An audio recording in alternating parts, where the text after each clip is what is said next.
Ellis Beefeaster's Radio Aircheck and Classic TV channel.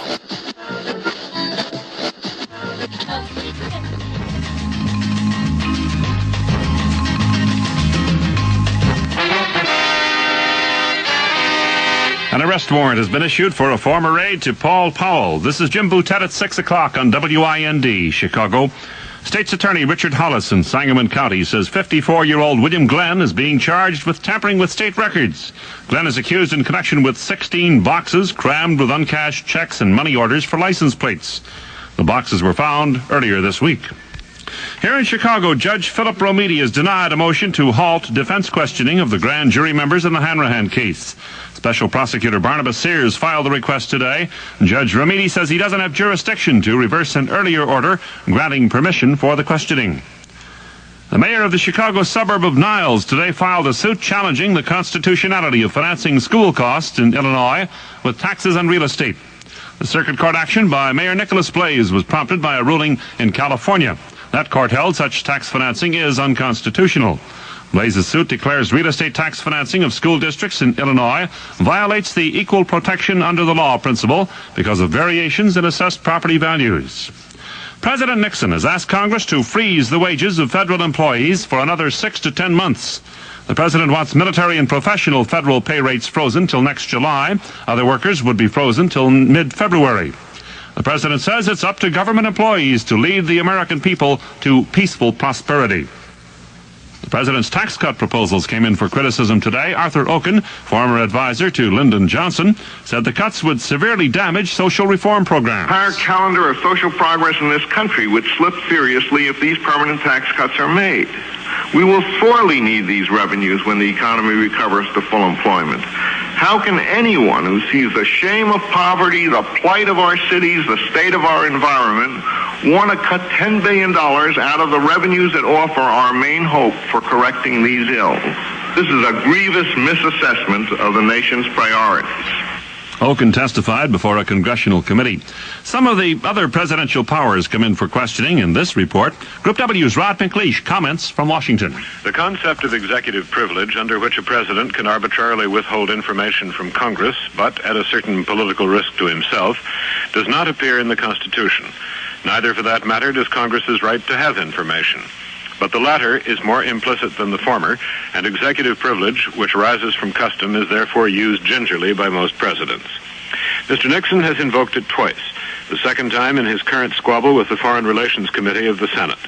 This is the culmination of a 2-year running feud in which the committee has been trying to get an idea of the Pentagon's future plans for foreign military assistance. Defense Secretary Laird says that no plans exist. Other sources say they do. The committee says it wants data for its own planning, and it threatened to cut off this year's foreign military assistance unless it got the information.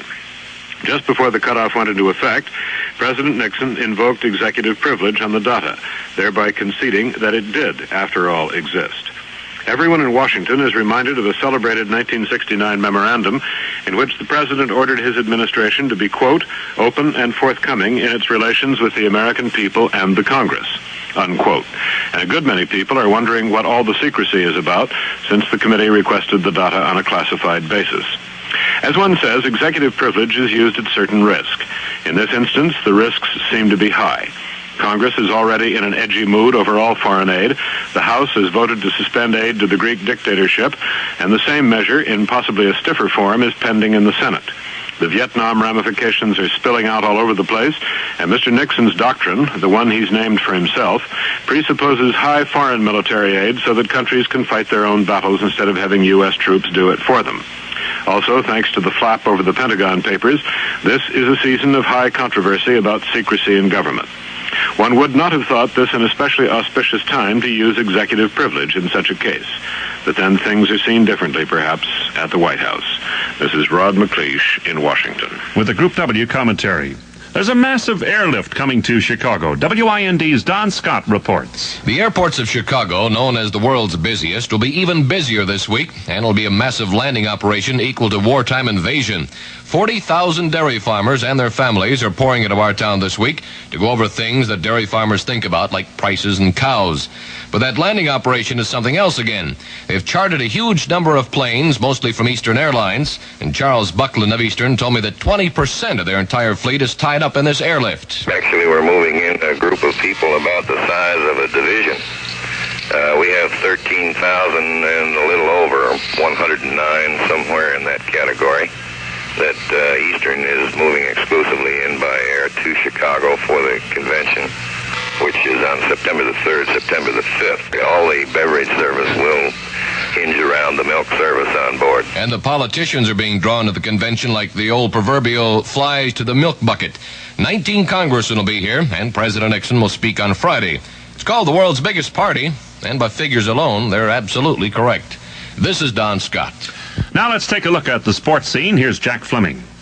They finished a game at Wrigley Field today, and they played another one. But the outcome of the mini doubleheader didn't do a thing for the Cubs, who are pursuing an impossible dream in their chase of the first-place Pirates.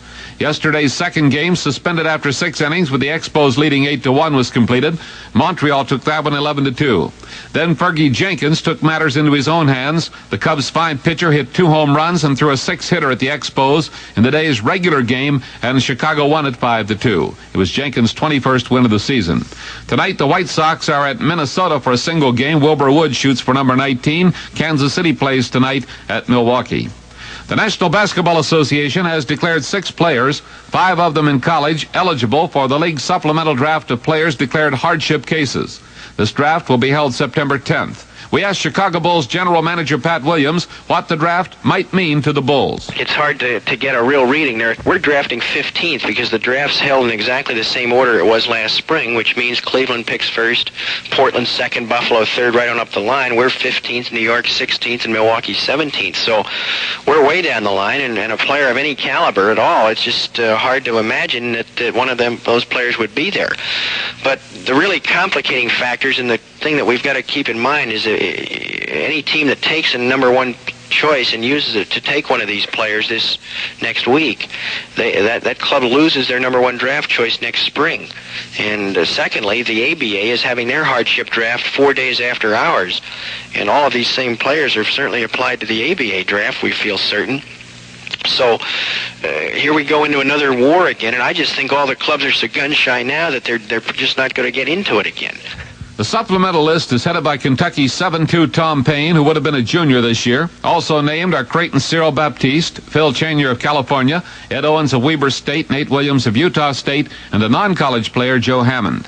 On the subject of basketball, our Pittsburgh sources advise that the October 2nd exhibition game between the Bulls and the Pittsburgh Condors will not be played in Pittsburgh. It is being moved instead to Howard Porter's hometown, Sarasota, Florida. They ran the Hambletonian at DuQuoin today, and the Kentucky Derby of Harness Racing went to Speedy Crown. The Crown Stable entry stormed through 2 successive 1-mile heat victories to capture the $130,000 classic for 3-year-old trotters. The triumph was worth nearly $65,000 to Speedy Crown, sired by Speedy Scott, who won the 1963 Hambletonian. The Minnesota Twins have sent veteran right-hander Stan Williams to the Cardinals for 2 players in cash, and the Pittsburgh Pirates have obtained infielder-outfielder Carl Taylor from Omaha of the American Association.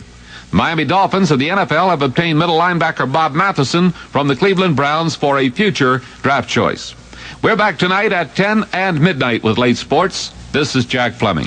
On the New York stock market, prices were slightly higher today. The Dow Jones Industrials average gained about a point. Volume, 10,800,000 shares. STP is the racer's edge.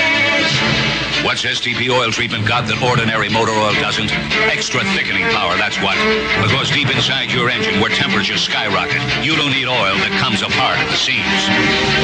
STP is the racer's edge. Race drivers worldwide use STP because it works. Works to lubricate better. Works in the hot. To help ordinary motor oil keep it all together. So no matter how hard you push it, STP hangs in there to maintain critical oil pressure and film strength. and to give motor oil the special thickness it needs to cling to vital engine parts better. Proven by independent research labs. Proven by world-famous race drivers. Proven by millions and millions of STP users around the world in cars just like yours. So get the extra protection of STP oil treatment and run racer sharp. STP is the racer's edge. Chicago's weather mostly cloudy this evening, maybe some thunder showers, temperatures around 80. Tonight, thunder showers ending, partly cloudy, warm and humid with a low near 70. Tomorrow, partly cloudy, warm, humid, chance of afternoon rain, high about 90 degrees. The outlook for Friday, sunny, hot and humid. Saturday, sunny and pleasant with a high about 80. 65% is our humidity. It's 83 at O'Hare, 84 at Midway, 72 in Grant Park. This is Jim Boutet inviting you to the Midway Jamboree. This Saturday, 10 to 6, it's open house at Midway Airport. This is Group W, Westinghouse Broadcasting. WIND, number one music.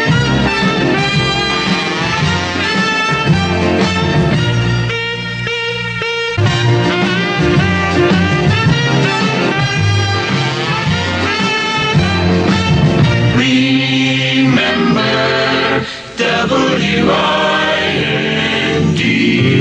I certainly do, Ali. 613 Chicago, Bob Del Giorno, and more. WIND number one music. Elvis Presley. Tonight. Are you lonesome tonight? I go out and find those strange stuff, right? I mean, that's the only way to, take care of biz. 616 at WIND with Bob Del Giorno. Chevrolet is pleased to interrupt the Chevrolet garage sale for a tax reduction. Your Chevrolet dealer has been having a garage sale to clean out his stock of 1971 Chevrolets at clearance prices. And now the president has asked for repeal of the 7% excise tax on automobiles effective August 15th. Now you're probably saying, what in the heck's he talking about? Well, don't get excited. I'll tell you. Now, if this tax is repealed by Congress, the full amount will be refunded to buyers of 1971 Chevys purchased after August 15th, depending upon the model selected. It means an extra savings of up to $200. You know what you can get with $200? Well, you won't get lonesome. I'll tell you that right now. Your Chevrolet dealer is having a garage sale, and you can get a great year-end deal on any new Chevrolet, Impala, Chevelle, Camaro, all the great 71 models that your Chevy dealer has in stock. So get on over there today, won't you? And, when you think about it, a possible extra savings with the proposed excise tax rebate, a proposed refund, and a garage sale. All going on at your Chevrolet dealers.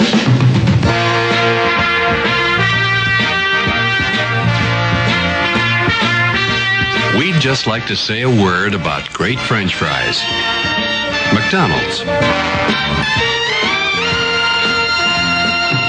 You deserve a break today, so get up and get away to McDonald's.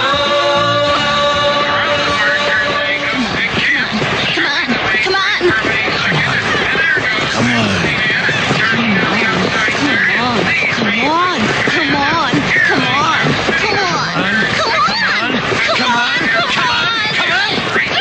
Go Animal tonight. Big Q night at Maywood Park Harness Raceway. Go Animal at Maywood Park. Post 8:30. Come on! WIND. 618.